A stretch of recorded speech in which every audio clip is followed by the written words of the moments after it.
Assalamualaikum warahmatullahi wabarakatuh. Perkenalkan, nama saya Alizafar Nasibuan dengan NPM 2235107020. Di sini saya akan mempresentasikan hasil daripada kerja saya yang berjudul Prototyping Antarmuka High Fidelity dan Non-Coding di mata kuliah IMK, yaitu Interaksi Manusia dan Komputer. Apa itu prototyping antarmuka dan high fidelity dan non-coding? Adalah menjembatani ide dan realitas tanpa menulis kode.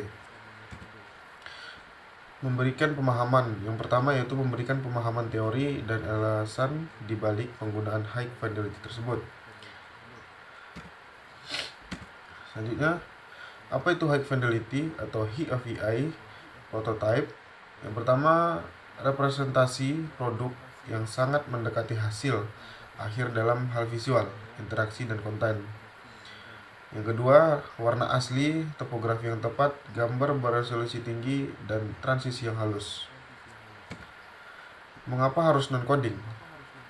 Jawabannya karena kecepatan iterasi desain jauh lebih cepat daripada mengubah baris kode. Desainer bisa berfokus pada alur penggunaan UX tanpa terhambat batasan teknis pemrograman di awal. Namun, aksesibilitas memungkinkan tim non-teknis untuk berkontribusi dalam validasi ide. Untuk karakteristik utama dari HI prototype ada 3 karakteristik. Yang pertama yaitu interaktivitas. Tombol bisa diklik, menu bisa digeser, dan form bisa diisi secara simulasi.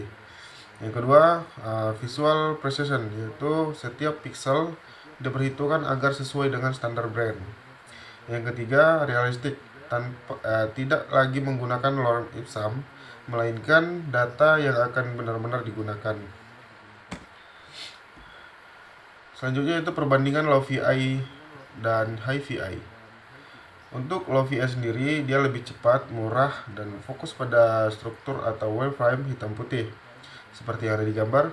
Dan high VI, dia lebih mewah, detail, fokus pada emosi pengguna, dan fungsionalitasnya dalam, yaitu mendalam. Kapan kita menggunakan HFPI prototype?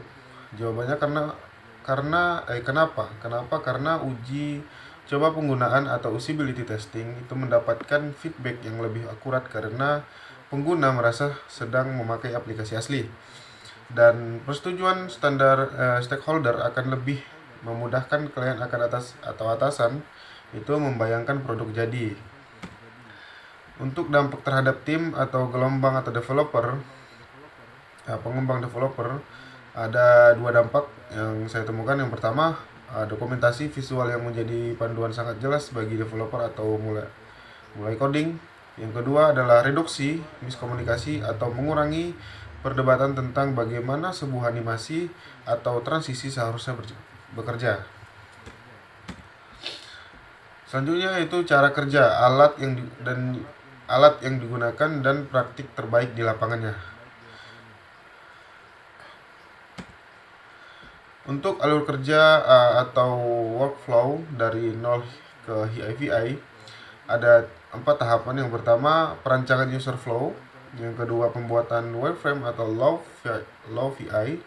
Yang ketiga adalah penerapan style guide atau warna atau font. Yang keempat yaitu pemberian interaksi atau prototypingnya. Alat kerja utama dari the toolsnya ada 3 yang saya tahu dan yang sering saya gunakan. Yang pertama adalah Figma, itu standar industri untuk kolaborasi real time biasanya. Dan yang kedua adalah Adobe XD, yaitu integrasi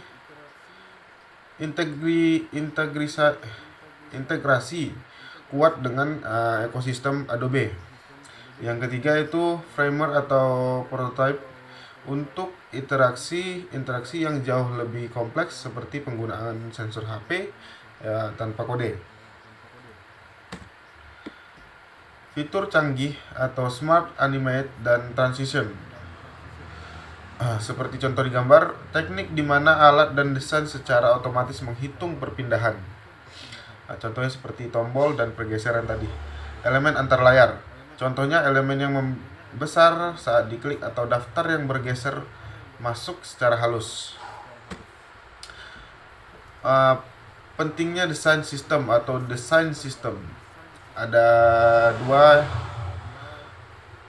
alasan kenapa penting, yaitu yang pertama karena konsistensi, menggunakan komponen yang lebih yang bisa dipakai ulang atau reusable components.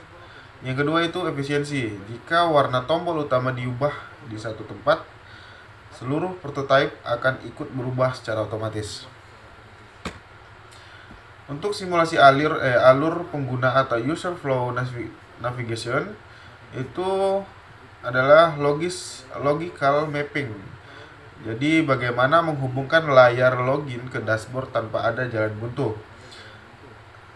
Dan hotspot area pada layar yang jika disentuh akan memicu aksi tertentu.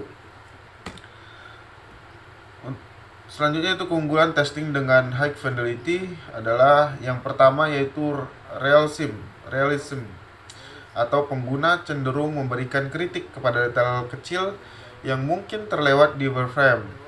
Dan yang kedua yaitu emosional atau connection.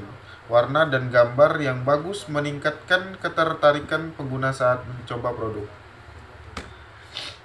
Untuk kesimpulan dan penutup adalah HiVi prototype non-coding adalah cara tercepat dan paling efektif untuk memvalidasi ide produk sebelum investasi besar di tahap coding. Dan desain yang baik adalah desain yang bisa dirasakan sebelum ia benar-benar ada. Saya ucapkan terima kasih kepada Ibu yang sudah memberikan saya kesempatan untuk memperbaiki nilai. Saya ucapkan terima kasih dan saya akhiri. Wabillahi taufiq wal hidayah. Wassalamualaikum warahmatullahi wabarakatuh.